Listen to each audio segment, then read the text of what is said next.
বসে বসে টিভিতে সংবাদ দেখছি আর হাসতেছি, কারণ সংবাদে দেখাচ্ছে বাংলাদেশের মাফিয়া কিং হঠাৎ করে উধাও হয়ে গেছে। হঠাৎ আম্মু জিজ্ঞেস করলো, কি রে নীরব, তুই হাসছিস কেন? না এমনি হাসতেছিলাম। আর এখন নাস্তা দাও, ক্ষুধা লাগছে। বোন নাস্তা করেছে। না, এখনো করে নাই।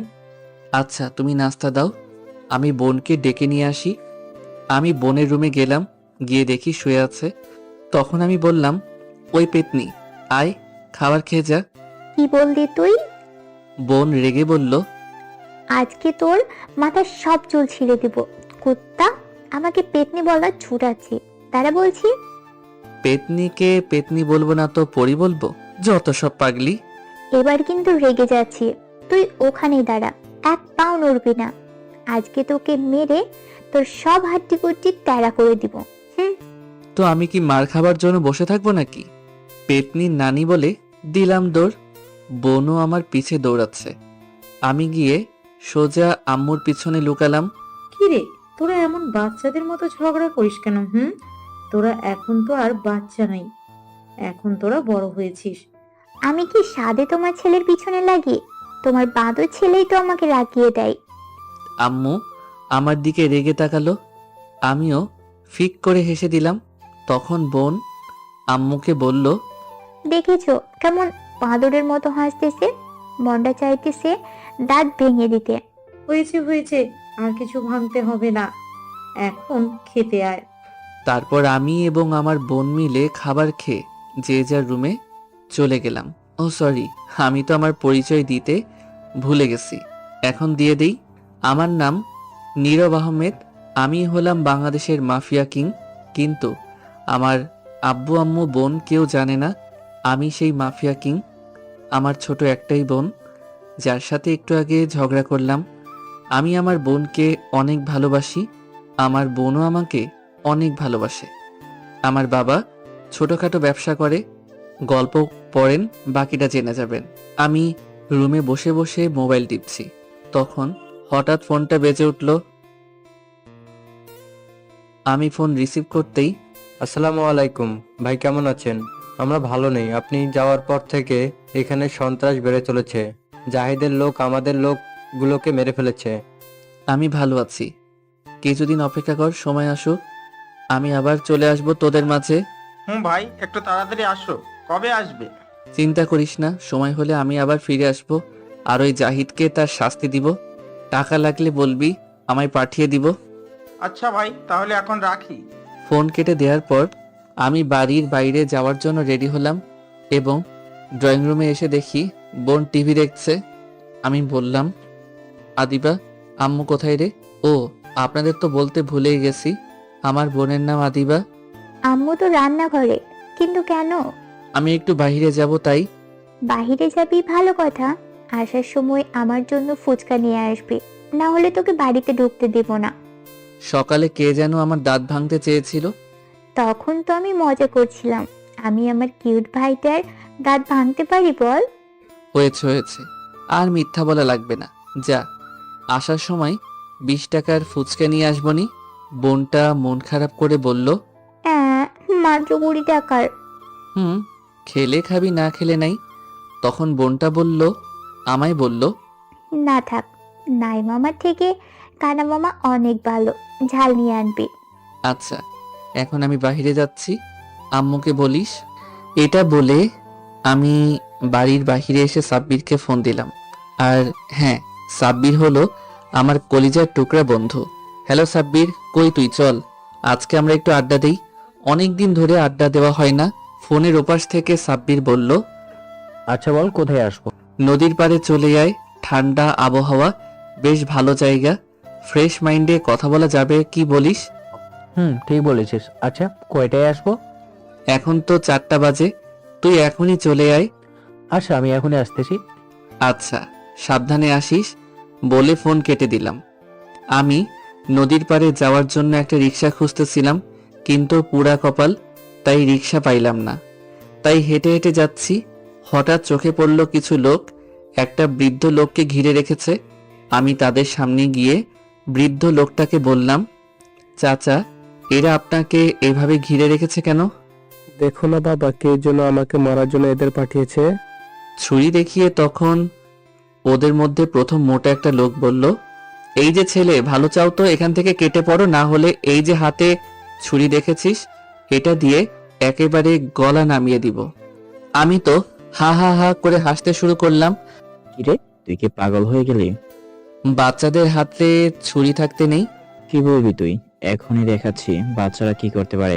এটা বলে মোটা লোকটা এগিয়ে এসে আমার শার্টের কলার ধরে যখন আমার পেটে ছুরি দিয়ে আঘাত করতে যাবে, তখন আমি ছুরিটা ধরে দিলাম, বুকে এক লাথি মারলাম, ছিটকে গিয়ে পড়ল কিছুটা দূরে।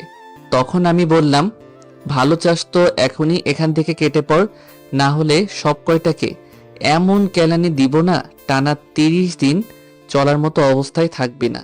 এই, তোরা দাঁড়িয়ে কেন? দেখছিস, মার শালাকে। সবগুলো আমার উপর হামলা করলো। আমি আর কি করব, এক একটাকে ধরে ঘুষি লাথি দিয়েই চলেছি। হঠাৎ তাদের মধ্যে থেকে একটা লোক আমার হাতে ছুরি দিয়ে আঘাত করলো, ফলে আমার হাত কেটে গেল। মাথায় রাগ উঠে গেল, আজকে তোদের এমন অবস্থা করব যে সারা জীবন আমার মায়ের কথা মনে রাখবি, বলে পাশে থাকা একটা রডের টুকরো উঠিয়ে সব কয়টার হাতে পায়ে বাড়ি দিতে লাগলাম। কিছুক্ষণ পরে দেখলাম সবগুলো রক্তাক্ত হয়ে গেছে, কেউ আর মায়ের খাওয়ার অবস্থায় নেই, তাই আর মারলাম না। বৃদ্ধ লোকটাকে বললাম, চাচা, আপনি এখন বাড়ি চলে যান, আর পারলে থানায় একটা জিডি করে আসেন। বলা তো যায় না, আবার অন্য কেউ আপনার উপর হামলা করতে পারে। আরো কিছু কথা হলো, তারপর দুজনের মধ্যে লোকটা বলছিল তার সাথে যাওয়ার জন্য। আমি তাকে বললাম চলে যেতে তাড়াতাড়ি, কারণ আবার তার উপর হামলা করতে পারে। তারপর এটা বলে আমি কাছেই এক ফার্মেসিতে গেলাম হাত ব্যান্ডেজ করতে। হাত ব্যান্ডেজ করে চলে গেলাম নদীর পাড়ে, গিয়ে দেখি সাব্বির বসে আছে। আমি ওর সামনে যাওয়ার পর সাব্বির বলল, কিরে, তোর আসতে এত দেরি হলো কেন? আরে রাস্তায় রিক্সা পাইনি, তাই দেরি হয়েছে। হঠাৎ সাব্বিরের নজর আমার হাতে পড়ে, তখন বলল, তোর হাতে কি হয়েছে? ব্যান্ডেজ করে কেন? আরে তেমন কিছু না, একটু কেটে গেছে। শালা, হাত কেটে গিয়েছে আর বলছিস তেমন কিছু না? আচ্ছা, এখন রাগ দেখাতে হবে না, এখন বল তোর গার্লফ্রেন্ডের কি খবর? আর খবর একটা, পেয়ারার বস্তা, শুধু পেয়ারা দিতেই থাকে। চল আজকে বিরিয়ানি খেয়ে আসি, অনেক দিন ধরে খাওয়া হয় না। ঠিক বলেছিস, চল। চলুন এবার এই গল্পের নায়িকার সম্পর্কে কিছু জেনে আসি, আর দেখে আসি নায়িকা কি করে। বড়লোক বাবার একমাত্র মেয়ে মায়া, তার মা ছোট থাকতেই মারা যায়। বাবার অতি আদরের মায়া, কিন্তু তাদের পিছনে অনেক শত্রু লেগে আছে। তার একটাই কারণ, মায়ার বাবা একজন বড় ব্যবসায়ী বলে। বাবা, বাবা টাকা দাও, শপিং করতে যাব। কালকে না 30,000 টাকা দিলাম, সেটা কি করেছিস? বন্ধুদের সাথে অনেক জায়গায় ঘুরেছি আর খাবার খেয়েছি, তাই টাকাটা খরচ হয়ে গেছে। এখন তুমি টাকা দাও। আচ্ছা এনে আমার কার্ড, যা লাগে নিয়ে নিস। আচ্ছা ঠিক আছে আব্বু। মায়া, মা আমি ভাবছি তোর জন্য একটা বডিগার্ড রাখবো। তুই তো জানিস আমার পিছনে কত শত্রু লেগে আছে, আমি চাই না ওরা তোর কোনো ক্ষতি করুক। আচ্ছা রেখো, এখন আমি যাই। এদিকে আমি, দোস্ত, আজ অনেক ঘোরাঘুরি হয়েছে, অনেক খেয়ে ফেলছি, এখন আমি বাসায় যাই, আর তুইও বাসায় যা। আচ্ছা, সাবধানে যাবি। আমি বাসার দিকে যাচ্ছি হেঁটে হেঁটে, হঠাৎ মনে পড়ল বোন ফুচকা নিতে বলছে। এখন যদি ফুচকা না নেই, নিশ্চিত আমার মাথার চুল আজকে ছিটবে। তাই দোকান থেকে 50 টাকার ফুচকা নিলাম। বাসায় পৌঁছে কলিং বেল বাজালাম, আম্মু এসে দরজা খুলে দিল। হঠাৎ কোথা থেকে যেন আদিবা দৌড়ে আসলো, এসেই বলল, আমার ফুচকা কই? আমি চালু করে আমার হাত পিছনে নিয়ে বললাম, কিসের ফুচকা, যা ভাগ, আমি কোনো ফুচকা টুচকা আনি নাই। আচ্ছা, আনিস নাই তাই না? আজকে এ বাড়িতে তোর জায়গা নেই, বাড়ি থেকে এক্ষুনি বের হ বলছি। আমি আম্মুর দিকে তাকালাম। আমি তোদের মধ্যে নেই, আমি গেলাম। হঠাৎ আদিবা বলল, কি রে, তোর হাত পিছনে কেন? হাত সামনে আন বলছি। যে হাতে ফুচকা ছিল সেটা সামনে নিয়ে আসলাম। আদিবা আমার হাতে ফুচকা দেখে বলল, আদিবা খুশি হয়ে বলল, আমি জানতাম তুই ফুচকা নিয়ে আসবি, তুই তো আমার কিউট ভাই। ফুচকা দেখে এখন আমি কিউট আর ভালো হয়ে গেলাম, তাই না? আরে তা না, আমি জানি আমার ভাই অনেক ভালো, আর তার এই বোনটিকে অনেক ভালোবাসে। আমি কিছু বলতে যাব তার আগে আদিবা আবার বলল, আচ্ছা, তোর আরেক হাত পিছনে কেন? ওটা সামনে নিয়ে আয়। আরে আর কিছু নিয়ে আসিনি, এখন আমাকে যেতে দে, আমি রুমে যাব। আমি বলেছি তুই কিছু নিয়ে এসেছিস? তোর হাত দেখাতে বলেছি, হাত দেখাবি ব্যাস। কি আর করার, হাত সামনে নিয়ে আসলাম। আমার হাত ব্যান্ডেজ করা দেখে আদিবা অস্থির হয়ে বলল, ভাই, তোর হাতে কি হয়েছে? হাত ব্যান্ডেজ করা কেন? আম্মু, আম্মু, এখানে আসো তাড়াতাড়ি। পুরাই কান্না করে দিছে। বোন কান্না করে আম্মুকে ডাকছে, আম্মু ছুটে আসলো আর বলল, কি হয়েছে? তুই কান্না করছিস কেন? আদিবা কান্না করে বলল, দেখো না, ভাইয়ের হাত ব্যান্ডেজ করা। তোমার ছেলেকে বলে দাও আজকের পর থেকে ওর বাইরে যাওয়া বন্ধ। তোর হাতে ব্যান্ডেজ কেন? আম্মু সাব্বিরের সাথে কথা বলছিলাম আর ছুরি দিয়ে ফল কেটে খাচ্ছিলাম, তখন হাত কেটে গেছে। আমি জানি বোন আমাকে অনেক ভালোবাসে, তাই কান্না করে দিয়েছে।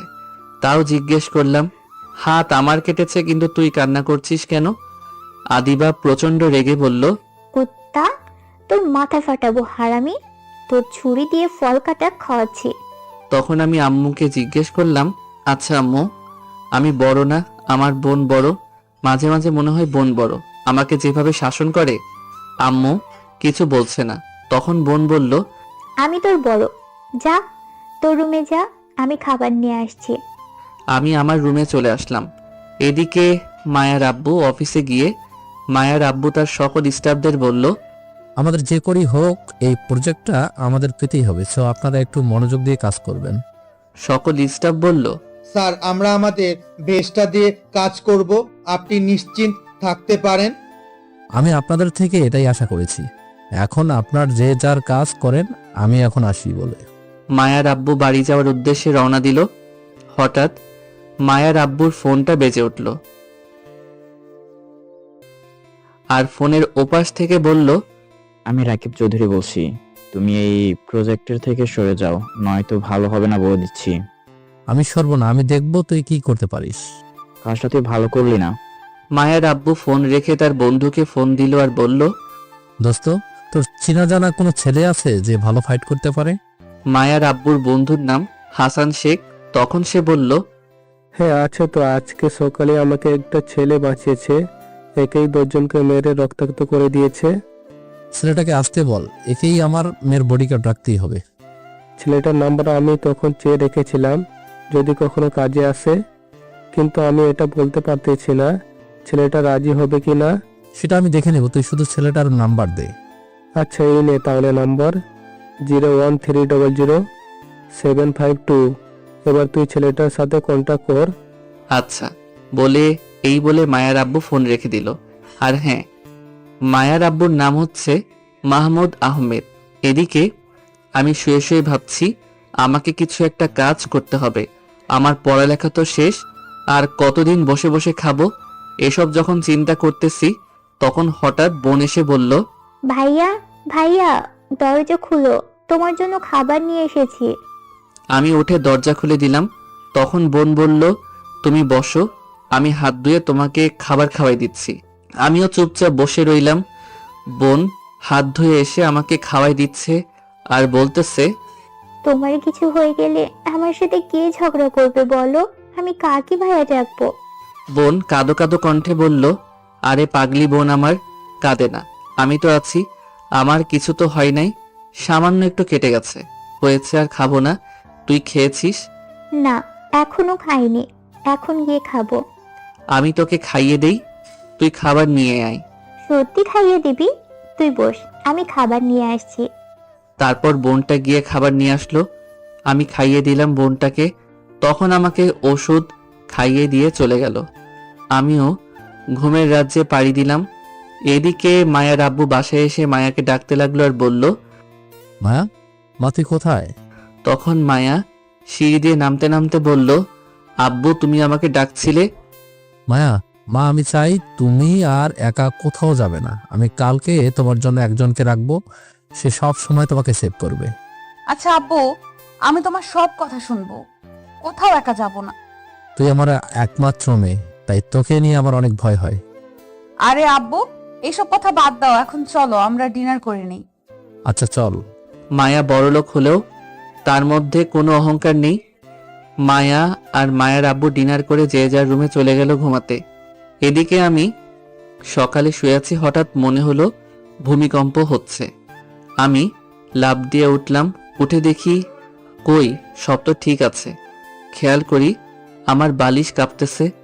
বালিশের নিচে হাত দিয়ে দেখি আমার ফোন বাজতেছে। ভাইব্রেশন মোড করা তো, তাই কাঁপতেছিল। আমি ফোন হাতে নিয়ে দেখি অপরিচিত নাম্বার, তাই রিসিভ করলাম না। আবার শুয়ে থাকলাম। কিছুক্ষণ পর দেখি আবার ফোন বাজতেছে। তখন দেখি আগের নাম্বার থেকে ফোন এসেছে। এবার রিসিভ করলাম। আসসালামু আলাইকুম, কে বলছেন? ওয়ালাইকুম আসসালাম, আমি রাশেদ মাহমুদ বলছি। তুমি কি কালকে কোনো লোককে বাঁচিয়েছিলে? রাস্তায় একজন বয়স্ক ব্যক্তিকে কিছু ছেলে আটকে রেখেছিল যখন।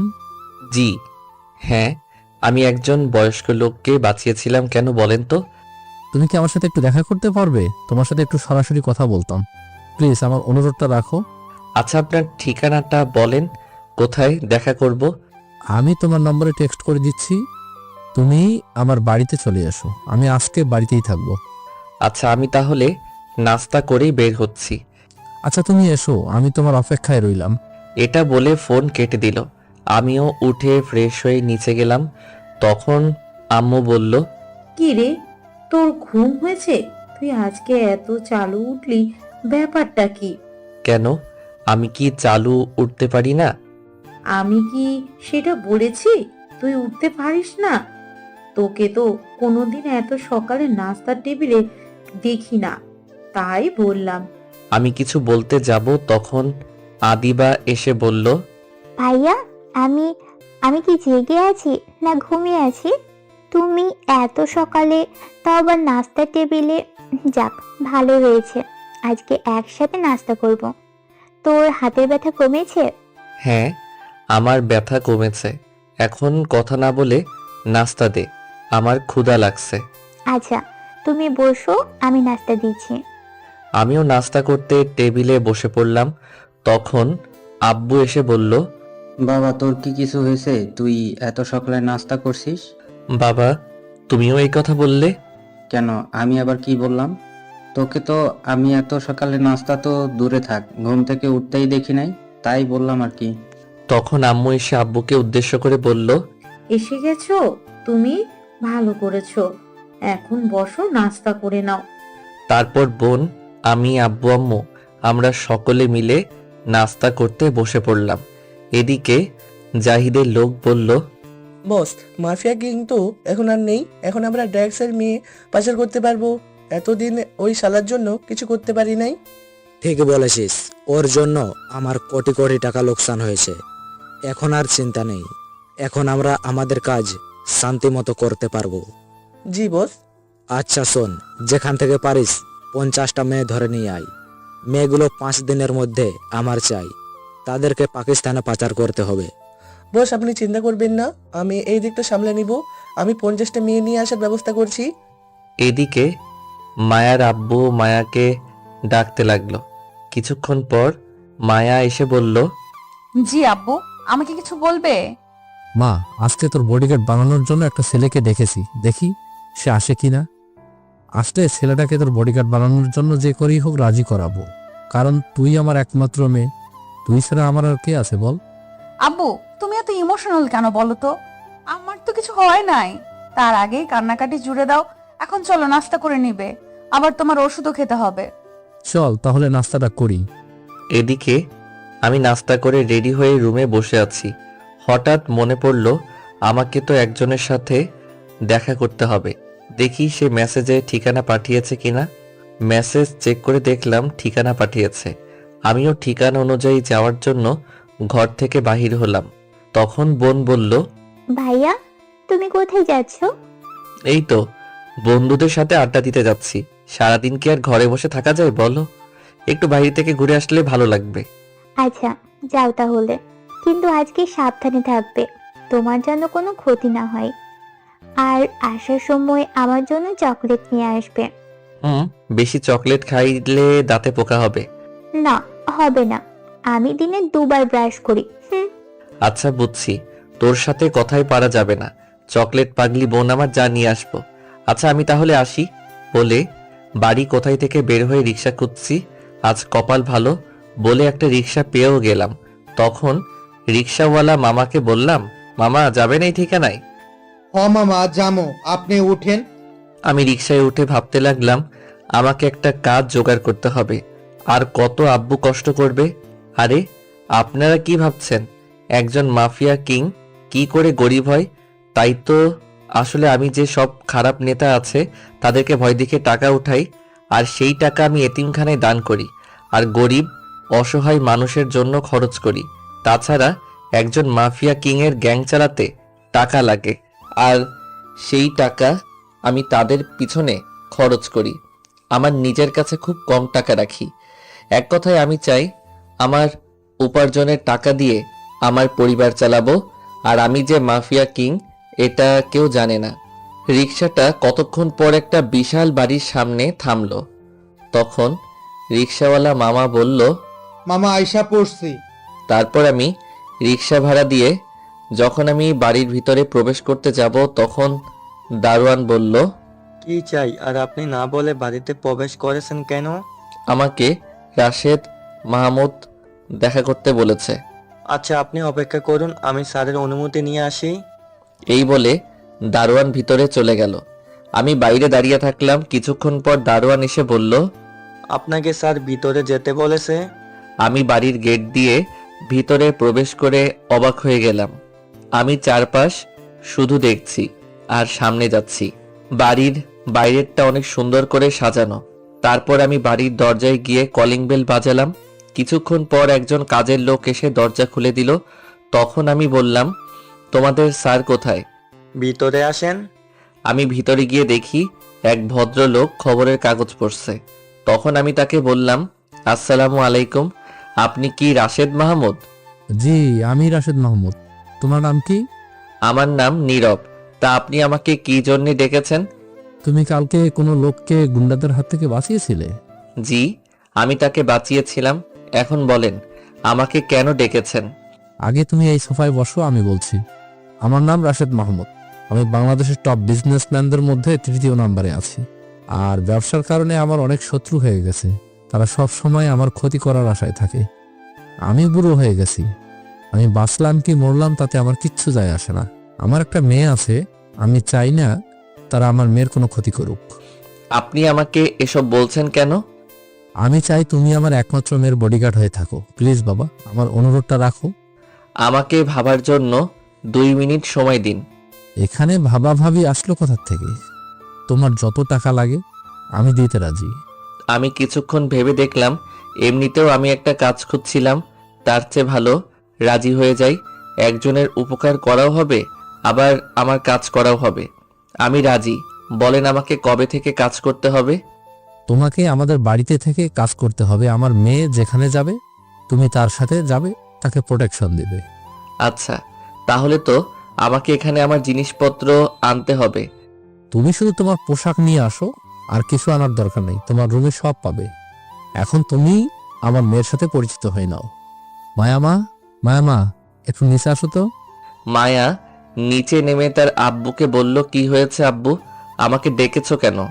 আমি একবার মায়া ম্যামের দিকে তাকিয়ে চোখ সরিয়ে নিলাম, কারণ ম্যাম অনেক সুন্দর। ক্রাশ নামক বাস খাওয়ার ভয়ে চোখ সরিয়ে নিলাম। মায়ামা, আজ থেকে এই ছেলেটা তোর বডিগার্ড। তুই যেখানে যাবি একে সাথে করে নিয়ে যাবি, কেমন? হঠাৎ ইরা ম্যাম আমার দিকে তাকালো আর হাঁ করে তাকিয়ে আছে, চোখের পলক ফেলছে না। ইস কত কিউট একটা ছেলে, আর এই ছেলেটা হবে আমার বডিগার্ড। এ তো মেঘনা চাইতেই জল। মায়া ম্যাম মনে মনে বলল, তোমরা কথা বলো, আমি একটু আমার রুমে যাই। এই বলে চলে গেল। হঠাৎ মায়া ম্যামের দিকে তাকিয়ে দেখি আমার দিকে হাঁ করে তাকিয়ে আছে। তখন আমি বললাম, আসসালামু আলাইকুম ম্যাম, আপনি কেমন আছেন? ওয়ালাইকুম সালাম, আমি ভালো আছি। তুমি কেমন আছো? আর হ্যাঁ, আমাকে আপনি করে বলবে না, তুমি করে বলবে, মনে থাকে জানো। তুমি তো প্রথম দেখায় আমার মন চুরি করে নিলে, মায়া মনে মনে বলল। মায়া ম্যাম এক ধ্যানে আমার দিকে তাকিয়ে আছে। আমার কেমন যেন অস্বস্তি লাগছে, তাই আমি বললাম, ম্যাম এমন হাঁ করে কি দেখেন? তোমাকে। তুমি কত কিউট। কি? এই না না কিছু না। আর এই তোমাকে না বললাম আমাকে ম্যাম বলবে না, আমার নাম ধরে ডাকবে, মনে থাকে জানো। এটা কি করে হয়? তোমার কাছে আপনি ডাক শুনলে কেমন যেন বুড়ি বুড়ি মনে হয়, শুধু আমার নাম ধরে ডাকবে। আচ্ছা, নাম ধরেই ডাকবো। এখন আমি বাসায় যাই, আমাকে তো আবার জামা কাপড় আনতে হবে। হ্যাঁ হ্যাঁ, চালু যাও, আর চালু করে আসবো অনেক। উত্তেজিত হয়ে মায়া বলল, এখানে এত খুশি হওয়ার কি আছে? সময় হলে ঠিকই বুঝবে।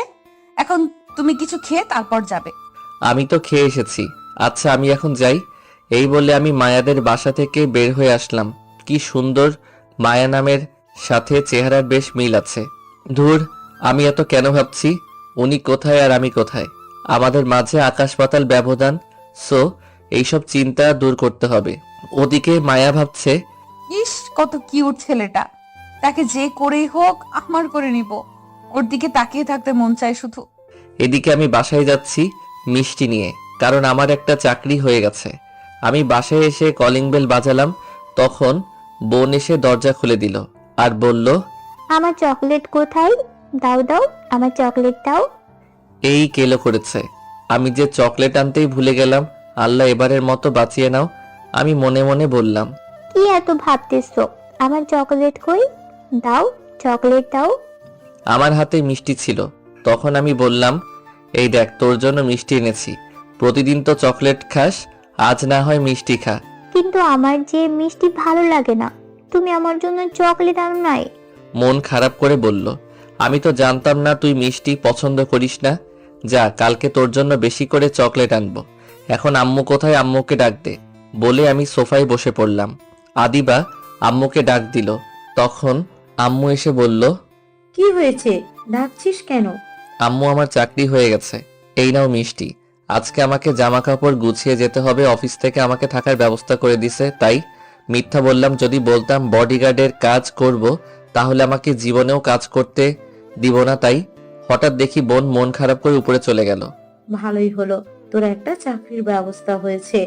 এই বয়সে তোর আব্বুকে অনেক কষ্ট করতে হয়। এখন থেকে আর করতে হবে না। আচ্ছা, আমি উপরে গেলাম।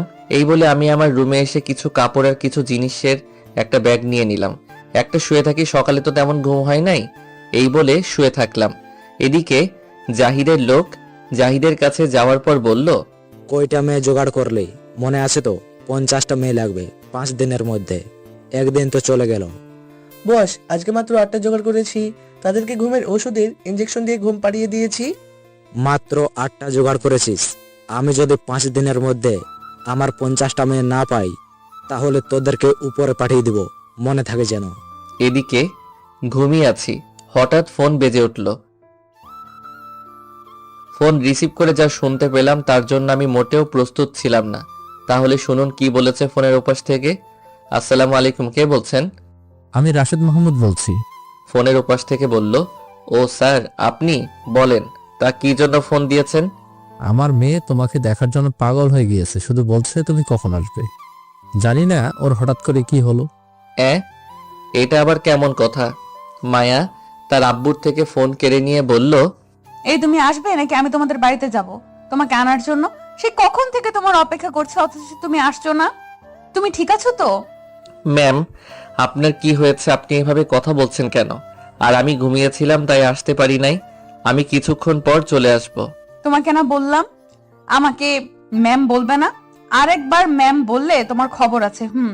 এখন তুমি চালু আমাদের বাড়ি চলে আসো। আচ্ছা, আসছি। এই বলে আমি ফোন রেখে দিলাম। আর এইদিকে মায়া মনে মনে বলল, কুত্তা শয়তান বিলাই বান্দরটা ফোন কেটে দিল। কত কষ্ট করে আব্বুকে দিয়ে ফোন দেওয়ালাম, অথচ শয়তানটা আমার ফোন কেটে দিল। তুই শুধু একবার আয়, তোকে আমি দেখে নিব। আমার ঘুম নষ্ট করে তুই আরামে ঘুমাচ্ছিস। তোর ঘুম আমি ছুটাবো। এদিকে আমি আমার রুম থেকে বের হয়ে যখন নিচে নামতে যাব, তখন আমার কানে কারো কান্না করার আওয়াজ আসলো। আমার মনে হচ্ছে কে যেন কান্না করছে, আর আমার মনে হচ্ছে কান্না করার আওয়াজটা আদিবার রুম থেকে আসছে। তাই আমি আদিবার রুমে গেলাম। গিয়ে দেখি আদিবা ফুপিয়ে ফুপিয়ে কান্না করছে। আমি তখন আদিবাকে বললাম, বোন তুই কান্না করছিস কেন? তোকে কেউ বকেছে? আমাকে বল, তোর কিছু লাগবে আমাকে বলতে পারিস, আমি এনে দিব। বোন আমার দিকে তাকিয়ে হঠাৎ দৌড়ে এসে আমাকে জড়িয়ে ধরে আরো কান্না শুরু করলো আর বলল, ভাইয়া তুই এ বাড়িতে ছেড়ে চলে গেলে আমার একটুও ভালো লাগবে না। প্লিজ ভাইয়া, তুমি কোথাও যেও না। তোমাকে ছাড়া আমি থাকতে পারবো না ভাইয়া। আদিবা এটা বলছে আর কান্না করছে। দেখ বোন, তুই কান্না করিস না, আমি তো আর বাড়ি ছেড়ে চলে যাচ্ছি না। আমি মাঝে মাঝে আসবো বাড়িতে, আর তোর জন্য তখন অনেক চকলেট নিয়ে আসবো। না, আমার কোনো চকলেট লাগবে না। আমি তোমাকে কোথাও যেতে দিব না ভাইয়া। বোন দেখ, আব্বুর বয়স হয়েছে, এই বয়সে আব্বু আর কত কষ্ট করবে তুই বল। তাই তো আমি কাজে যাচ্ছি। প্লিজ বোন, তুই আর না করিস না। আচ্ছা, আমি তোমাকে আর আটকাবো না, কিন্তু মাঝে মাঝে আমাকে দেখতে আসবে কিন্তু। আচ্ছা এবার বল, দুপুরে খেয়েছিস নাকি না খেয়ে শুধু কান্না করছিস? চোখ তো একেবারে ফুলিয়ে ফেলেছিস কেঁদে কেঁদে। না ভাইয়া, এখনো কিছু খাইনি।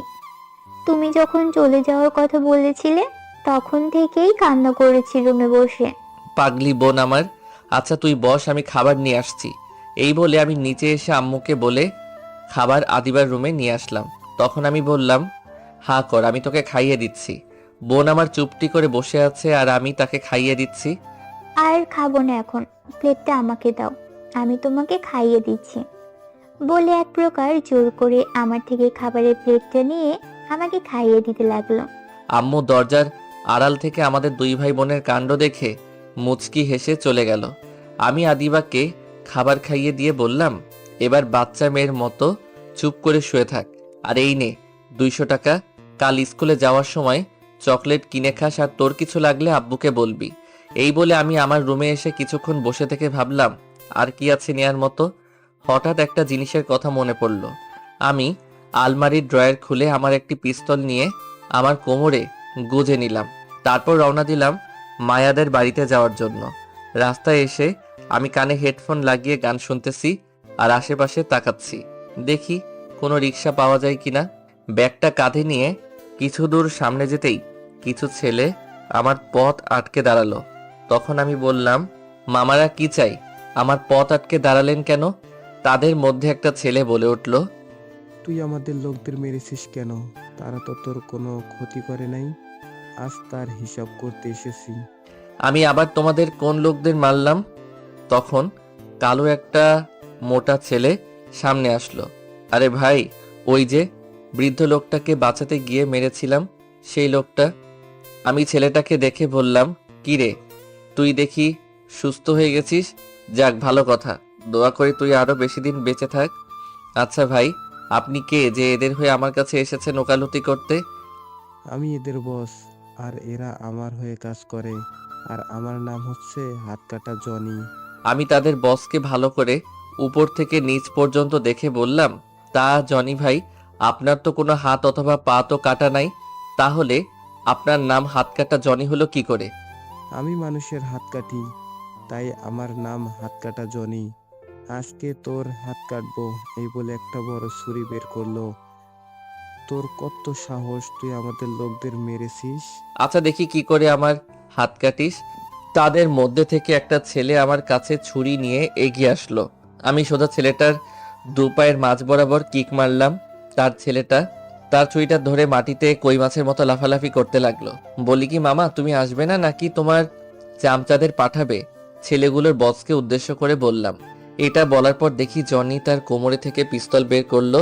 আমাকে যেই শুট করতে যাবে, আর আমিও গুলি থেকে বাঁচার জন্য সাথে সাথে আমার কোমর থেকে পিস্তলটা বের করে জনির হাতে গুলি করলাম। ফলে জনির পিস্তলটা পড়ে গেল, আর আমি এক এক করে তার সব লোকদের পায়ে গুলি করলাম, কিন্তু কাউকে মেরে ফেলিনি। আমি জনির কাছে গিয়ে কয়েকটা ঘুষি লাথি দিয়ে জনির কপালে পিস্তল ঠেকিয়ে বললাম, তুই কি গাধা নাকি? তোর এতগুলো লোকদের মেরে সেদিন তক্তা বানালাম, আর আজকে এসেছিস আমাকে মারার জন্য?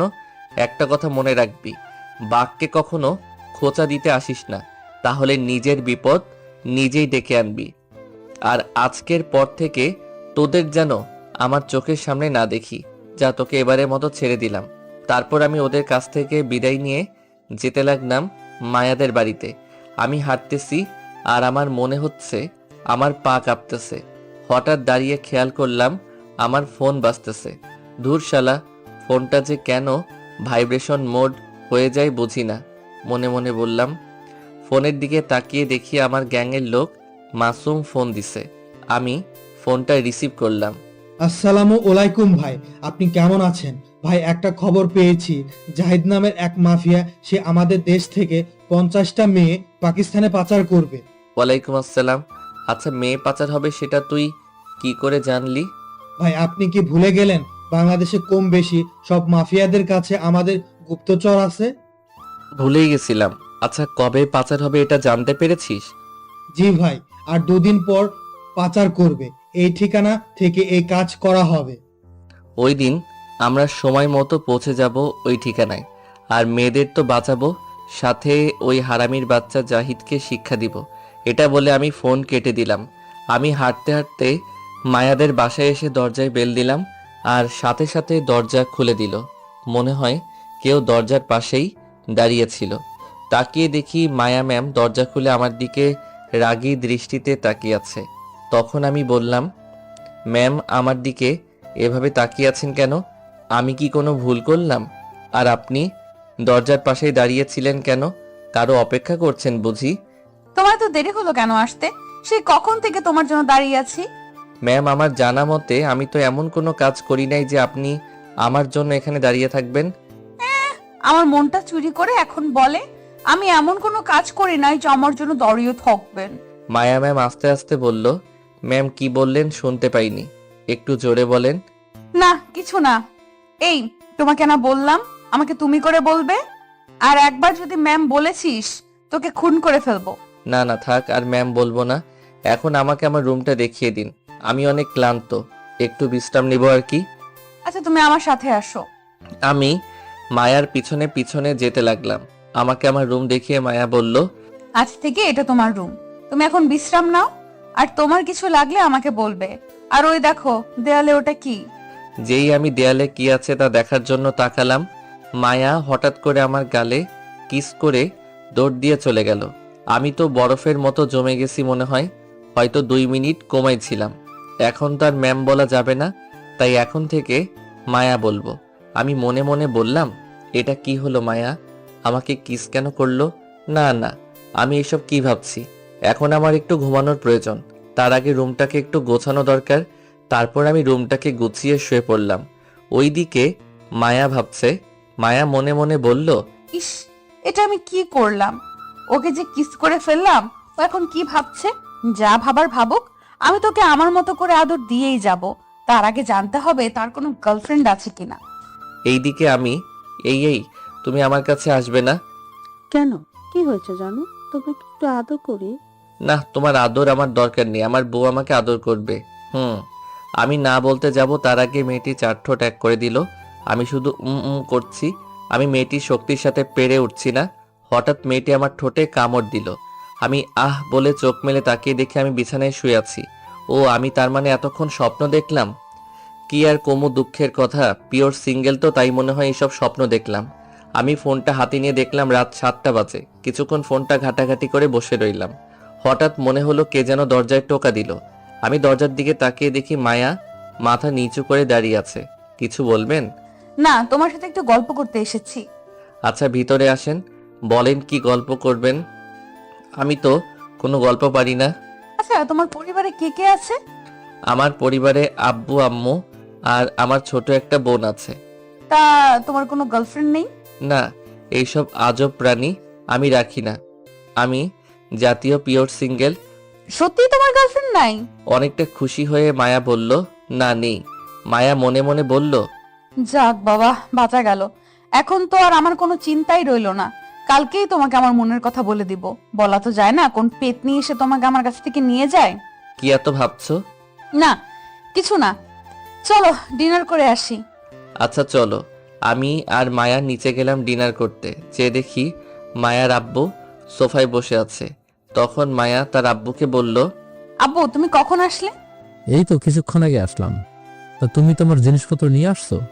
মায়ার আব্বু আমাকে উদ্দেশ্য করে বলল, জি স্যার এনেছি। আমাকে স্যার বলার দরকার নেই, আজ থেকে আমাকে আঙ্কেল বলবা, কেমন? জি স্যার ও থুক্কু আঙ্কেল। হ্যাঁ এখন ঠিক আছে, চলো ডিনার করে আসি।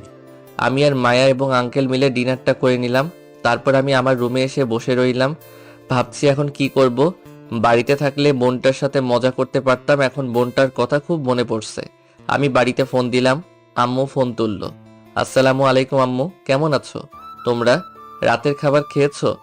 ওয়ালাইকুম সালাম। হ্যাঁ বাবা, আমরা খেয়েছি। তুই খেয়েছিস? আম্মু আমিও খেয়েছি। আচ্ছা, আমার ছোট বোনটা কি করে? আর বলিস না, তুই বাড়ি থেকে যাওয়ার পর থেকে মন খারাপ করে বসে আছে। ও এই ব্যাপার। আচ্ছা, বোনের কাছে ফোন দাও, আমি কথা বলবো। আদিবা, আদিবা, কই গেলি? জলদি এদিকে আয়, তোর ভাইয়া ফোন দিছে, তোর সাথে কথা বলবে। আদিবা দৌড়ে এসে আম্মুকে বলল, দাও দাও। ফোন দাও, আমি ভাইয়ের সাথে কথা বলি। আদিবা আম্মুর থেকে ফোনটা নিয়ে বলল, ভাইয়া, তুমি কেমন আছো? তুমি রাতে খেয়েছো? বোন খেয়েছি। তুই খেয়েছিস? আর হ্যাঁ, আমি ভালো আছি। তুই কেমন আছিস? ভাইয়া, তোমাকে ছাড়া ভালো লাগে না। বোন, তুই এমন করলে কিন্তু আমি কষ্ট পাবো। তুই কি চাস তোর ভাই কষ্ট পাক? না। আচ্ছা, যাও, আর মন খারাপ করবো না। মনে থাকে যেন। হুম, মনে থাকবে। তুমি নিজের প্রতি যত্ন নিও। আচ্ছা, পাকা বুড়ি একটা। ভাইয়া, এটা কিন্তু ঠিক না। আমার মতো পিচ্ছি একটা মেয়েকে বুড়ি বললা? আরে ওটা তো কথার কথা, তুইও না। আচ্ছা, আম্মুর কাছে ফোন দে। বোন আম্মুর কাছে ফোন দিল। হ্যাঁ বল। আব্বু কই? তোর আব্বু এখনো কাজের থেকে আসেনি। আচ্ছা, তোমরা ভালো থেকো, এখন ফোন রাখি। এটা বলে ফোন রেখে দিলাম। আর মনে মনে বললাম, জাহিদ, তোর তো একটা ব্যবস্থা করতে হবে। তুই আমার লোকদের মেরেছিস, কিছু বলি নাই। এখন তুই মেয়ে পাচার করবি, এটা তো মানা যায় না। এর আগে তোকে অনেকবার সাবধান করেছিলাম, তুই তবুও শুনলি না। তোকে তো আমি শেষ করে দিব। না, অনেক রাত হয়েছে, তাই আমি ফোনটাকে সাইলেন্ট করে শুয়ে পড়লাম। এদিকে মায়া মনে মনে বলছে, না, কাল যে করেই হোক নীরবকে আমার মনের কথা বলে দিব। কাল তো আবার আমার ভার্সিটিতে যেতে হবে। ভার্সিটি থেকে ফেরার পথে না হয় আমার মনের কথা নীরবকে বলে দিব। এখন বাচ্চা মেয়ের মতো চুপ করে শুয়ে থাকি। মায়া এসব কথা মনে মনে বলে ঘুমিয়ে পড়ল।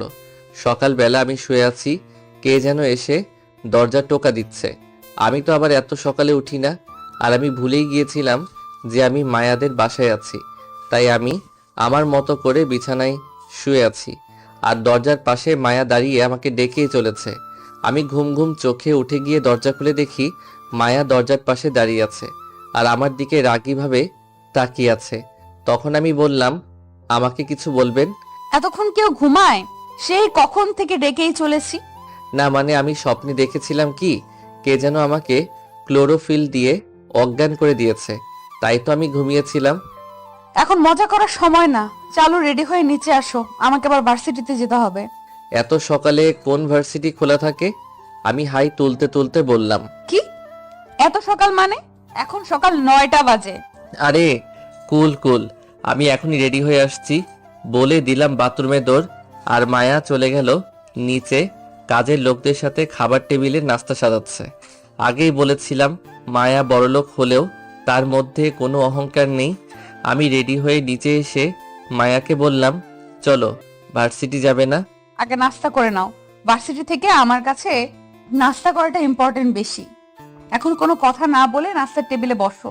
আমিও মায়ের কথা মতো নাস্তার টেবিলে একটা চেয়ার টেনে বসে পড়লাম। মায়া আমার পাশেই বসলো, আর আমার প্লেটে খাবার তুলে দিয়ে নিজেও খাবার নিয়ে খাওয়া শুরু করলো। তখন আমি বললাম, আঙ্কেল কোথায়, তিনি খাবেন না? আব্বু তো অফিসে গেছে, আজকে একটা জরুরি মিটিং আছে, তাই আজকে একটু চালু গেছে। ও আচ্ছা। খাবার সময় বেশি কথা বলতে নেই, এখন চুপ করে খাও। আমি আর মায়া খাবার খাওয়া শেষ করে 5 মিনিট বিশ্রাম নিয়ে রওনা হলাম ভার্সিটির উদ্দেশ্যে। দরজার সামনে এসে মায়া বলল, একটা কথা বলবো। এতক্ষণ এতগুলো কথা বললে তখন অনুমতি নিয়েছিলে যে এখন নিচ্ছ?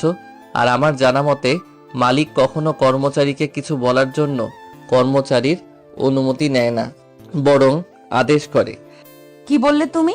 আমি কি তোমাকে আমার কর্মচারী ভেবেছি? তুমি এই কথাটা বলতে পারলে? আর কখনো এই কথা বলবে না, মনে থাকে জানো। মায়া কাঁদো কাঁদো কণ্ঠে বলল, আচ্ছা ঠিক আছে, আর বলবো না। এখন বলো কি যেন বলবে বলেছিলে? আমি কি এমন কথা বললাম যার জন্য কান্না করা লাগে। আমার জানা মতে বড়লোকের মেয়েরা অহংকারী হয়, আর এখানে দেখি মায়া, তার উল্টো মায়ার মধ্যে কোনো অহংকার নেই। আমি মনে মনে বললাম, তুমি গাড়ি চালাতে জানো? হ্যাঁ, আমি গাড়ি চালাতে জানি। তাহলে আমার পেছনে পেছনে আসো। আমি মায়ার পিছনে পিছনে যেতে লাগলাম। মায়া আমাকে একটা ব্ল্যাক কালারের গাড়ির সামনে নিয়ে গেল আর বলল, এটা আমার পছন্দের গাড়ি, আমি ছাড়া এই গাড়িটা এখনো কেউ চালায়নি। এখন থেকে এই গাড়িটা তুমি চালাবে, আর আমি যেখানে যাব আমাকে সেখানে নিয়ে যাবে। আচ্ছা। এখন গাড়িতে বসো, আর এই নাও গাড়ির চাবি। মায়া আমাকে গাড়ির চাবি দিয়ে গাড়ির সামনের সিটে বসে পড়ল। আমি গাড়ির ড্রাইভিং সিটে বসে গাড়ি স্টার্ট দিলাম আর মায়ার বলা ভার্সিটিতে নিয়ে যেতে লাগলাম। আমি ড্রাইভিং করছি আর মায়া তার মতো করে কথা বলেই যাচ্ছে। আমি মনে মনে বললাম, মেয়ে মানুষ এত কথা বলতে পারে, মায়াকে না দেখলে জানতেই পারতাম না। একবার কথা বলা শুরু করলে থামার নাম নেয় না। আমি গাড়িটি নিয়ে গিয়ে ভার্সিটির মাঠে থামালাম, তো মায়া খেয়াল করে নাই, সে তো কথা বলেই যাচ্ছে। তখন আমি তাকে বললাম, মায়া ম্যাম, আমরা ভার্সিটি এসে গেছি, এখন কি আপনি গাড়িতেই বসে থাকবেন? ও, আমরা তো তাড়াতাড়ি এসে পড়লাম, আমি তো খেয়ালই করলাম না। এত কথা বললে কি আর খেয়াল থাকে? তার মানে তুমি কি বলতে চাইছো আমি বেশি কথা বলি? এখন কি এখানে ঝগড়া করবেন নাকি ক্লাসে যাবেন? তোমাকে পরে মজা বোঝাবো। এই, তুমি গাড়ি পার্ক করে চাইলে আশেপাশে কোথাও থেকে ঘুরে আসতে পারো।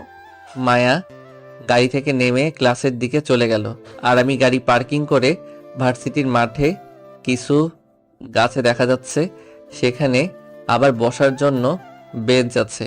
আমি সেখানে গিয়ে চুপ করে বসে রইলাম। আমি আশেপাশে তাকিয়ে দেখি কিছু মেয়ে আমার দিকে হা করে তাকিয়ে আছে আর একে অপরের সাথে ইশারায় কি যেন বলছে। কোনোদিন ছেলে দেখে নাই, নাকি আমার দিকে এভাবে তাকানোর কি আছে? আমি মনে মনে বললাম। আমি মাথা নিচু করে ফোন টিপতেছি। এদিকে মায়া তার বান্ধবীর কাছে যাওয়ার জন্য বলল, কি রে মায়া, কখন আসলি? মায়ার বান্ধবীর নাম হলো নীলা, রিমা আর রুমি। এই তো এইমাত্র আসলাম। তখন ক্লাসের বেল পড়ে গেল। মায়া আর মায়ার বান্ধবীরা ক্লাসে চলে গেল। একে একে সব ক্লাস শেষ করে মায়া আর তার বান্ধবীরা কথা বলতে বলতে ক্লাসরুম থেকে বাহির হতে লাগলো। দোস্ত, আর কতদিন মায়ের পিছনে ঘুরবি? ভার্সিটির বখাটে ছেলে আকাশ, সে মায়াকে পছন্দ করে, আর তার বন্ধু হচ্ছে রনি, রাকিব, হাসান। রনি জিজ্ঞেস করলো আকাশকে, আজকে আবার প্রপোজ করব, যদি রাজি না হয় তাহলে ওর ইজ্জত কেড়ে নিব। তখন তো ওর আমায় বিয়ে করতেই হবে, না হলে সমাজে আর মুখ দেখাতে পারবে না। আর আমিও একটা শর্তে রাজি হব, যদি মায়া সব সম্পত্তি আমার নামে করে দেয় তো। দোস্ত, তোর মাথায় এত সুন্দর বুদ্ধি আসে কিভাবে? ওই দেখ, মায়া আসতেছে। হাসান, কিছু গোলাপ ফুল নিয়ে আয় তো। মায়া কথা বলতে বলতে ভার্সিটির মাঠে চলে আসলো। তখন নীলা আমাকে দেখিয়ে বলে উঠল, মায়া দেখ, ছেলেটা কত কিউট না, ছেলেটাকে আমি এখনই প্রপোজ করব। এই খবরদার, এই কাজ করিস না, ও তোদের জিজু হয় বুঝলি। আমি ওকে ভালোবাসি, আর ও আমার সাথে ভার্সিটিতে এসেছে। ও, তুই কত লাকি রে, এত কিউট একটা ছেলে পেয়েছিস। এদিকে হাসান কিছু গোলাপ ফুল এনে আকাশের হাতে দিল। আকাশ ফুল নিয়ে সোজা মায়ার সামনে গিয়ে দাঁড়ালো আর বলল, মায়া, আমি তোমাকে ভালোবাসি, তুমি কি তোমার ওই হাত ধরে চলার সাথী বানাবে? হাঁটু গেড়ে বসে গোলাপ ফুল এক হাতে দিয়ে মায়ার দিকে বাড়িয়ে দিয়ে বলল, কতবার বলবো আমি তোমাকে ভালোবাসি না? অনেক হয়েছে, আর না। তোকে অনেকদিন প্রপোজ করেছি, আর তুই প্রত্যেকবার আমাকে ফিরিয়ে দিয়েছিস। আজকে তোর সব তেজ আমি চুষে নিব, দেখি তোকে কে বাঁচায়। এই বলে আকাশ মায়ার হাত ধরে টেনে নিয়ে যেতে লাগলো। মায়া ছুটার জন্য চেষ্টা করছে, কিন্তু আকাশের শক্তির সাথে পেরে উঠছে না। আর ভার্সিটির সবাই এই দৃশ্য দেখছে, কেউ এগিয়ে যাচ্ছে না, কারণ আকাশ এই এলাকার এমপির ছেলে। মায়া নীরব বলে জোরে চিৎকার দিল। আমি মাথা উঁচু করে সামনে তাকিয়ে দেখলাম একটা ছেলে মায়াকে টেনে কোথাও নিয়ে যাওয়ার চেষ্টা করছে, আর মানুষ দাঁড়িয়ে দেখছে, কেউ কিছু বলছে না। আমি মায়ার সামনে গিয়ে মায়ার এক হাত টেনে ধরলাম। তখন আকাশ বলল, এই কে রে তুই? ভালো চাস তো এখান থেকে সরে যা, আর ওর হাত ছেড়ে দে। যদি না ছাড়ি তো কি করবি শুনি? আকাশ হঠাৎ করে আমার বুকে লাথি দিয়ে বসলো, ফলে আমি কিছুটা দূরে গিয়ে ছিটকে পড়লাম। আমি মাটি থেকে উঠে আবার গিয়ে মায়ার হাত ধরে বসলাম। এবার আকাশ আমাকে ঘুষি মারতে নিলে আমি তার হাত ধরে বুকে একটা লাথি দেই, ফলে কিছুটা দূরে গিয়ে পড়ল। আর মায়া আকাশের হাত থেকে ছাড়া পেয়ে আমার পিছনে এসে দাঁড়ালো। আমি তখন মায়াকে বললাম, মায়া তুমি এক সাইডে চলে যাও। মায়া এক সাইডে চলে গেল। আকাশকে মারার ফলে তার বন্ধুরা আমার দিকে তেড়ে আসছে। যখন রনি আমার গায়ে হাত তুলবে, আমি তখন আমার বাম হাত দিয়ে তার হাত মোচকে ধরি আর ডান হাত দিয়ে তার নাক বরাবর ঘুষি মারি। এক ঘুষিতেই রনির অবস্থা খারাপ।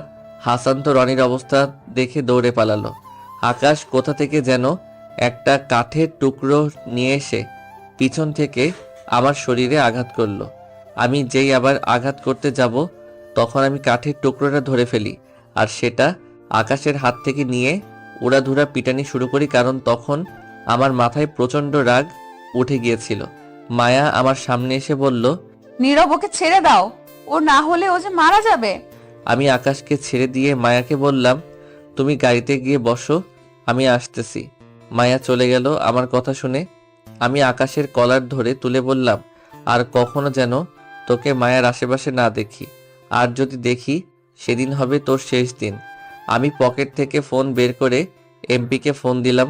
ফোন রিসিভ করার পর বললাম, এমপি সাহেব, আমি কিংয়ের লোক বলছি, তোর ছেলেকে সাবধান করে দে, আজকের পর থেকে যেন কোনো মেয়েকে ডিস্টার্ব না করে।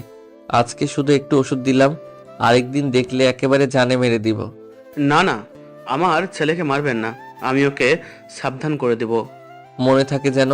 এটা বলে ফোন রেখে দিলাম। অন্ধকার দুনিয়ায় সবাই আমাকে এক নামে চিনে, কিং। আমি কিংয়ের লোক বললাম যাতে কেউ না জানে আমি মাফিয়া কিং। আমি গাড়ির সামনে এসে দেখি মায়া গাড়িতে চুপ করে বসে আছে। আমিও গাড়িতে বসে গাড়ি স্টার্ট দিয়ে বাড়িতে চলে আসলাম। মায়া আসার সময় একটা কথাও বলে নাই। মায়া গাড়ি থেকে নেমে আমাকে বলল, হাত মুখ ধুয়ে আসো, দুপুরে খাওয়া লাগবে তো। আমি হ্যাঁ সূচক মাথা নাড়িয়ে উপরে আমার রুমে চলে আসলাম। আর ফ্রেশ হয়ে নিচে এসে দেখি মায়া নাস্তার টেবিলে চুপ করে বসে আছে। আমাকে দেখে মায়া বলল, আমার পাশের চেয়ারে বসো। আমি মায়ার পাশে বসলাম। মায়া আমাকে খাবার বেড়ে দিয়ে নিজেও নিয়ে খাওয়া শুরু করলো। খাবার খেয়ে আমি সোজা আমার রুমে চলে আসলাম। এসে একটা ঘুম দিব ভাবছিলাম, তখন দেখি মায়া আমার রুমের দরজার সামনে দাঁড়িয়ে আছে। কিছু বলবেন? হ্যাঁ, বলার জন্যই তো এসেছি। তাহলে বলেন, কি বলবেন? না মানে বলছিলাম কি, আমি তোমাকে ভালোবাসি, আমি তোমাকে ছাড়া থাকতে পারবো না। বলে দৌড়ে এসে আমাকে জড়িয়ে ধরলো। আমি তো বরফের মতো পুরো জমে গেছি। আমি মায়াকে আমার থেকে ছাড়িয়ে বললাম, দেখো মায়া, এটা তোমার আবেগ আর কিছু না। তুমি আমার জীবনের সাথে জড়ালে কষ্ট ছাড়া আর কিছুই পাবে না। আমি গরিব ঘরের সন্তান আর তুমি বড়লোক বাবার একমাত্র মেয়ে, তাই বলছিলাম আমাকে ভুলে যাও। না, আমি তোমাকে ভুলতে পারবো না। তুমি আমাকে যেখানে রাখবে আমি সেখানেই থাকতে পারবো। আর এটা আমার আবেগ না, আমি যথেষ্ট বড় হয়েছি। আমার কিসে ভালো সেটা আমি বুঝি। এখন তুমি আমাকে ফিরিয়ে দিও না। মায়া কান্না করতে করতে বলল, তুমি কিন্তু এমন করলে আমি এখনই এই বাড়ি থেকে চলে যাব। না, তুমি কোথাও যাবে না, তুমি এখানেই থাকবে। তাহলে আমাকে ভালোবাসার কথা বলতে পারবে না? তাহলে আমি এখানে থাকব। মায়া আচ্ছা বলে কান্না করতে করতে চলে গেল। আপনারা কি ভাবছেন আমি মায়াকে ভালোবাসি না? আমিও মায়াকে ভালোবাসি, কিন্তু মায়ার সাথে আমার আকাশ পাতাল ব্যবধান। তাছাড়া মায়ার আব্বু কখনো মায়াকে আমার হাতে তুলে দিবে না। আমি বসে বসে যখন ভাবতেছি তখন আমার ফোনটা বেজে উঠল। ফোনের দিকে তাকিয়ে দেখি মাসুম ফোন করেছে। আমি ফোনটা রিসিভ করে বললাম, হ্যাঁ মাসুম, কি বলবি বল। ভাই, আজকে রাত 8টায় জাহিদ এই ঠিকানা থেকে মেয়ে পাচার করবে। আচ্ছা, আমি বিকেলে আমাদের গোডাউনে চলে আসব। সবাইকে বলে দে সবাই যেন উপস্থিত থাকে। আচ্ছা ভাই, আমি এখনই সবাইকে বলে দিচ্ছি। এই বলে ফোন কেটে দিল। আমিও ফোনটাকে বিছানায় রেখে একটা ঘুম দিলাম। আর মায়া রুমে বসে কান্না করছে। এদিকে আম্মু, আম্মু, ভাইয়াকে বলো কিছুদিনের জন্য বাড়িতে আসতে। আচ্ছা, বলে দেখবো নি, যদি পারে তাহলে একবার যেন বাড়িতে আসে। তার পাগলি বোনটা তার ভাইকে মিস করছে। এদিকে আমি ঘুম থেকে উঠে দেখি 3টা বাজে। আমি ফ্রেশ হয়ে মায়ার রুমের সামনে এসে দরজায় টোকা দিলাম আর বললাম, মায়া তুমি কি ভিতরে একটু এখানে আসতে পারবে? মায়া আমার সামনে এসে দাঁড়ালো। মায়ার চোখ ফুলে গেছে। ফর্সা মানুষ, অতিরিক্ত কান্নার কারণে চোখ ফুলে গেছে। তোমার এই অবস্থা কেন? তুমি তা ভালো করেই জানো। না, আমি জানি না, আর জানার প্রয়োজন মনেও করছি না। দরজা তো খোলাই ছিল, তুমি ভেতরে আসলে না কেন? না বলে একটা মেয়ের রুমে প্রবেশ করা ঠিক না। এই রুমের এবং এই রুমে যে থাকে তার প্রতি তোমার অধিকার আছে। কি রকম? আমি তোমার হবু বউ। দেখা যাবে। আচ্ছা, এইসব কথা বাদ দাও তো এখন। আমি একটু বাহিরে যাব, আমার আসতে রাত হতে পারে। আজকের জন্য তুমি না হয় একটু কোথাও যেও না। কেন? আমি একা যেতে পারবো না? তুমি একা বের হলে তোমার ক্ষতি হতে পারে। আমার ক্ষতি হলে তোমার কি? কারণ আমি তোমাকে কি বলো বলো, থেমে গেলে কেন? বলো কি বলতে চেয়েছিলে, প্লিজ বলো। কিছুটা খুশি হয়ে মায়া বলল, কিছু না, প্লিজ আমার এই একটা কথা রাখো। আমার একটা জরুরি কাজ আছে। আজকের দিনটার জন্য না হয় একটু স্যাক্রিফাইস করো। আমি তোমার জন্য সবকিছু করতে পারি। এটা করলেই হবে, আর কিছু করা লাগবে না। এটা বলে আমি রওনা দিলাম গোডাউনের উদ্দেশ্যে। আমি গোডাউনে 6টা বাজে পৌঁছালাম। আমার সব লোকদের উদ্দেশ্যে বললাম, তোরা তৈরি হয়ে থাক। আজকে রাত 8টায় এই ঠিকানায় গিয়ে কিছু মেয়েদের উদ্ধার করতে হবে। তখন সবাই হ্যাঁ বলল। তখন আমি মাসুমকে বললাম, মাসুম দেখতো আমাদের কাছে যথেষ্ট বন্দুক এবং গুলি আছে কিনা। ভাই আমাদের কাছে সবকিছু আছে। আচ্ছা ঠিক আছে, এখন দেখতো কয়টা বাজে। ভাই এখন তো 7টা বাজে। সবাই রেডি হয়ে নে, এখনই আমরা রওনা দিব। আচ্ছা ঠিক আছে ভাই। আমি এবং আমার লোক নিয়ে হাজির হলাম আমার গুপ্তচরের বলা ঠিকানায়। সেখানে যেয়ে দেখি জাহিদ কালো স্যুট পরা দুজন লোকের সাথে কথা বলছে, আর আমরা আড়াল থেকে তা দেখছি। জাহিদের পাশেই মেয়েগুলো দাঁড়িয়ে আছে, তাদের সবার মুখ টেপ দিয়ে আটকানো। জাহিদ কালো স্যুট পরা লোকদের সাথে হাত মিলিয়ে একে একে সব মেয়েদের কন্টেনারের মধ্যে ঢোকাতে লাগলো। যখন সব মেয়েদের কন্টেনারে ঢুকিয়ে কন্টেনারের দরজা আটকালো, তখন আমি আমার লোকদের বললাম, শুরু করো অ্যাকশন। আমার কথা মতো আমার সব লোক দৌড়ে গেল আর গুলি করতে লাগলো।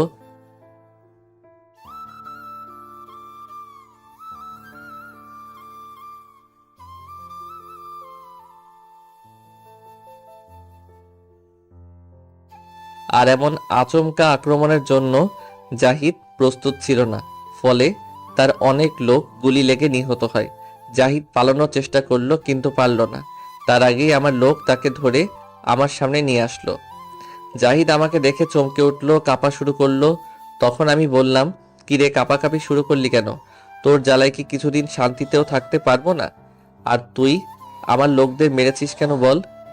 জাহিদের কপালে পিস্তল রেখে বললাম, আমি চেয়েছিলাম তোর লোকদের মেরে আমি মাফিয়া কিং হব, তাই তাদের মেরেছিলাম। আর আমি মনে করেছিলাম তুই হয়তো মরে গিয়েছিস। তোকে অনেকবার সাবধান করেছিলাম, এইসব খারাপ কাজ ছেড়ে দে। তুই শুনলি না? এবার উপরে যে যা মন চায় তা কর। এই বলে আমি জাহিদের কপালে 3টা বুলেট ভরে দিলাম।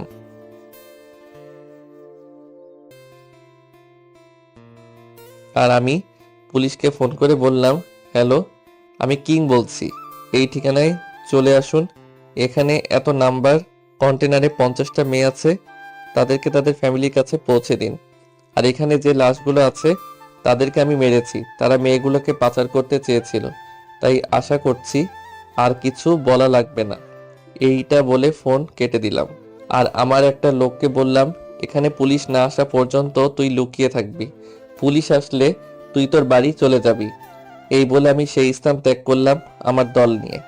আর সবাইকে বলে দিলাম, যে যার বাড়ি চলে যাও।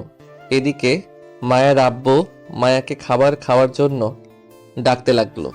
মায়া মা, কোথায় তুই? আয় খাবার খেয়ে যা।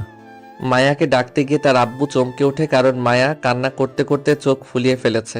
তখন মায়ার আব্বু বলল, মা, তোকে কেউ কিছু বলেছে? তুই কি জন্য কান্না করেছিস আমাকে বল। আব্বু, আমি নীরবকে ভালোবাসি, আমি তাকে ছাড়া বাঁচবো না, কিন্তু নীরব আমাকে ফিরিয়ে দিচ্ছে কারণ আমি বড়লোক বলে। মায়া তার আব্বুকে জড়িয়ে ধরে কান্না করতে করতে বলল, এই জন্য কান্না করা লাগে পাগলি মেয়ে? আমি আছি তো, আমি তোর সাথে নীরবের বিয়ে দিব। সত্যি বলছো তুমি আব্বু? সত্যি বলছি, তোর খুশিতেই আমার খুশি। তোমাকে কি বলে যে এখন ধন্যবাদ দিব? হয়েছে থাক, কিন্তু তুই এত তাড়াতাড়ি নীরবকে কি করে ভালোবেসে ফেললি? 2 দিন হলো আসলো। জানি না, প্রথম দেখায় ভালোবেসে ফেলেছি। এখন জলদি বিয়ের আয়োজন করো। তখন মায়ার আব্বু কিছু বলতে যাবে তার আগে মায়া বলল, ঠিক আছে আব্বু, কিন্তু তুমি নীরবের আব্বু আম্মুর সাথে কথা বলে রাখো। আচ্ছা ঠিক আছে। এদিকে আমি সোজা আমার বাসায় চলে আসলাম। আদিবা আমাকে দেখতে পেয়ে দৌড়ে এসে জড়িয়ে ধরলো আর বলল, ভাইয়া, তুমি কেমন আছো? ভালো। আমার বোন কেমন আছে? এতক্ষণ ভালো ছিলাম না, এখন তুমি এসে পড়েছো না, তাই ভালো হয়ে গিয়েছি। তাই নাকি? হুম। আব্বু আম্মু কোথায়? এইমাত্র তারা দুজন গিয়ে শুয়ে পড়েছে। আচ্ছা আমি রুমে গেলাম, অনেক ক্লান্ত লাগছে, একটু ঘুমিয়ে নিলে ঠিক হয়ে যাবে। আচ্ছা ঠিক আছে, যাও, কিছু খেয়ে নাও। না এখন আর কিছু খাবো না। তারপর আমার রুমে এসে ঘুমিয়ে গেলাম। পরের দিন সকালে উঠে দেখি মায়ের আব্বু কল দিয়েছে। ফোন রিসিভ করার পর বলল তাড়াতাড়ি বাসায় আসতে। আমি তাড়াতাড়ি উঠে চলে গেলাম। তখন সময় 7টা বাজতে চলছে। আমি কোনো মতো ফ্রেশ হয়ে চলে গেলাম। যাওয়ার পর আমি বললাম, কি হয়েছে আঙ্কেল, এত তাড়াতাড়ি আমায় ডাকলেন? একটু আমার সাথে চলো, সমস্যা হয়েছে। কোথায় আঙ্কেল? আসলে আমি একটা 200 কোটি টাকার কাজ পেয়েছি, কিন্তু সেটা দুইজন মিলে আমার থেকে কেড়ে নিতে চাইছে। আজ এখন এমপিকে নিয়ে আমায় ডেকেছে, জানি আমি সেখানে গেলে কিছু একটা হবে আর আমার থেকে এই কাজ কেড়ে নিবে। আমি এই কাজটা করার জন্য ব্যাংক থেকে অনেক টাকার লোন নিয়েছি। এখন এই কাজটা না করতে পারলে লস হবে অনেক। বুঝতে পারছি, আপনি চলেন দেখি কে নেয়। তারপর আঙ্কেলের সাথে চলে গেলাম একটা পুরনো ফ্ল্যাটে। সেখানে যাওয়ার পর দেখলাম এমপির সাথে আরো 3 জন বসে আছে। আমায় এমপি দেখে চিনতে পারছে, কারণ আমি তাকে বলেছি সেদিন আমি কিং। তাই এমপির সাথে সাথে উঠে দাঁড়িয়ে বলল, আরে কিং ভাই, আপনি এখানে আমায় বলতেন, আমি চলে যেতাম আপনার কাছে। সবাই কিং নামটা শুনে ভয়ে উঠে দাঁড়িয়ে পড়লো, সাথে আঙ্কেলও অবাক হয়ে তাকিয়ে আছে। তখন আমি বললাম, কি হয়েছে, তার কাজটা কে নিতে চাইছিল এখানে? আমি আঙ্কেলকে দেখিয়ে বললাম। তখন এমপি বলল, কেউ না ভাই, ভুল হয়ে গেছে, আর কেউ তার কাছে বাধা দিবে না, আপনি যান। সরি ভাই। মনে থাকে যেন, পরের বার যেন এমন ভুল না হয়। তারপর আমি আঙ্কেলকে নিয়ে বাসায় চলে আসলাম। তখন আঙ্কেল আমায় বলল, তুমি তাহলে সেই কিং? আঙ্কেল, আমি সেই কিং, কিন্তু আমি ভালো লোকদের কিছু বলি না। যারা খারাপ কাজ করে তাদেরকে আমি শাস্তি দেই। গতকাল হয়তো টিভিতে শুনেছেন 50 জন মেয়েকে উদ্ধার করা হয়েছে। শুনেছি। এটা তাহলে তুমি করেছো? এটা আমি করেছি। খুব ভালো কাজ করেছো, খুব খুশি হলাম। আমি কিছু বলতে যাব, তখন মায়া এসে বলল জলদি কলেজে যেতে, লেট হয়ে গেছে। তখন মায়াকে নিয়ে কলেজে চলে আসলাম। আসার পর মায়া ক্লাসে চলে গেল। তখন মায়ার বান্ধবী নীলা আসলো আর বলল, হাই, আমি নীলা, কেমন আছো? ভালো আছি, আপনি? আমিও ভালো আছি। তারপর দুজনে একটু আড্ডা দিতে লাগলাম, হেসে হেসে কথা বলতে লাগলাম। নীলা আজ ক্লাস করেনি, ক্লাসের পুরো সময় আমার সাথে কথা বলছে। মায়া সবগুলো ক্লাস করে বের হয়ে দেখে নীলা আমার সাথে হেসে হেসে কথা বলছে। তখন মায়া প্রচন্ড রেগে আমার কাছে এসে হাতটি ধরে আর টেনে নিয়ে গিয়ে গাড়িতে উঠালো, আর আজ নিজেই গাড়ি চালাতে লাগলো। মায়া গাড়িতে কোনো কথা বলল না, না মায়া বাসায় এসে কোনো কথা বলল আমার সাথে। তখন আমি আমার রুমে গিয়ে বসে আছি। তখন বোন ফোন করে বলল একটু জলদি আসতে। আমি আঙ্কেলকে বলে চলে গেলাম। বাসায় যাওয়ার পর বলল এমনি ডাকছে আমার সাথে আড্ডা দিতে। তারপর আমি কিছুক্ষণ আড্ডা দিয়ে আমার রুমে গিয়ে শুয়ে আছি। ঠিক 2 অথবা 3 ঘন্টা পর আম্মু এসে বলল, নীরব, চান করে উঠে এই পাঞ্জাবিটা পরে নে, আজকে তোর বিয়ে। আমি কথাটি শুনে অবাক হয়ে গেছি। তখন আমি বললাম, আম্মু এসব তুমি কি বলছো? বলা নেই কওয়া নেই, হুট করে বিয়ে, তাও আমি এখনো মেয়েকে দেখিই নাই। তোর দেখা লাগবে না, আমরা দেখছি এবং আমাদের ভালো লেগেছে। আমরা এই মেয়ে হাতছাড়া করতে চাই না, তাই তো হুট করে বিয়ে দিচ্ছি। আম্মু আমি এখন বিয়ে করব না। তুই কি তোর আম্মুর এই একটা কথা রাখতে পারবি না? যদি না রাখিস তাহলে আমার মরা মুখ দেখবি। তারপর আর কি, শেষ পর্যন্ত বিয়ের জন্য রাজি হতে হলো। কিন্তু তখন মায়ার জন্য খারাপ লাগতে শুরু করলো। আমিও তো ভালোবাসি, কিন্তু কি করব আমি, এখন কিছু করার নেই। আমি পাঞ্জাবি পরে নিচে নেমে দেখি একটা মেয়ে ঘোমটা দিয়ে বসে আছে, সাথে 2 জন লোক আর আঙ্কেল আছে। হয়তো মায়া আসেনি, কাজী সাহেব আছে। আমাকে বিয়ে দেওয়ার জন্য সবকিছু প্রস্তুত করে রেখেছে দেখছি। শেষ পর্যন্ত বিয়েটা হয়ে গেল। এখন আমি আমার রুমে যেতে ভয় পাচ্ছি আর খারাপ লাগছে মায়ার জন্য। বুকে ফু দিয়ে 2 কেজি সাহস নিয়ে রুমে প্রবেশ করলাম। বউ আমাকে সালাম করে খাটে গিয়ে বসে পড়ল। আমি বউয়ের পাশে গিয়ে ঘোমটাটা তুলে বিশাল বড় একটা ঝাটকা খেলাম। আরে আমার বউ কই? এ তো দেখি মায়া বসে আছে। তখন আমি বললাম, তুমি এখানে? তো কাকে আশা করেছিলে? নীলাকে? তোমার সাথে আমার বিয়ে হয়েছে। তুমি আমায় রেখে নীলার সাথে গিয়ে প্রেম করো, তাই না? ডাইরেক্ট তোমায় বিয়ে করে নিজের করে নিলাম। কি? কেমনে কি করলে এটা? আগে চলো নামাজ পড়ে নেই, তারপর বলবো। নামাজ পড়া শেষে এবার বলো। একদিন তুমি যখন দুপুরে ঘুমিয়েছিলে তখন আমি তোমার রুমে যাই তোমাকে দেখার জন্য। বিছানার পাশে তোমার ফোন পাই, কিন্তু তোমার ফোনে তো কোনো লক ছিল না। আমি তখন ফোনে দেখতেছিলাম তুমি কোনো মেয়ের সাথে কথা বলো কিনা, কিন্তু তোমার ফোনে কোনো মেয়ের নাম্বার পাইনি, সব ছেলেদের নাম্বার, আম্মু নাম দিয়ে সেভ করা। এই নাম্বারটা আমি তখন আমার ফোনে তুলে নেই যাতে পরে কাজে লাগে। আর যখন তুমি নীলার সাথে কথা বলছিলে তখন রাগ হয়েছিল অনেক, কিন্তু তোমাকে হারিয়ে ফেলার ভয় হয়েছে, অনেক হয়েছে। তখন আমি তোমাকে নিয়ে জলদি বাসায় চলে আসলাম আর তুমি বাড়ি চলে যাও। কিছুক্ষণ পর বাড়ি যাওয়ার পর আমি আব্বুকে বলি আসতে, এবং আমি কান্না করে বলি আজ বিয়ে করব তোমায়। আব্বু প্রথমে রাজি ছিল না রে, রাজি হয়েছে পরে। আর একটা কথা, আমি যে তোমায় ভালোবাসি সেটা গতকাল বলে দিয়েছি আব্বুর কাছে। আব্বুর কথা মতো তোমার আম্মুকে আমি ফোন দিয়ে বলেছি আমি তোমাকে ভালোবাসি, তোমাকে ছাড়া বাঁচবো না।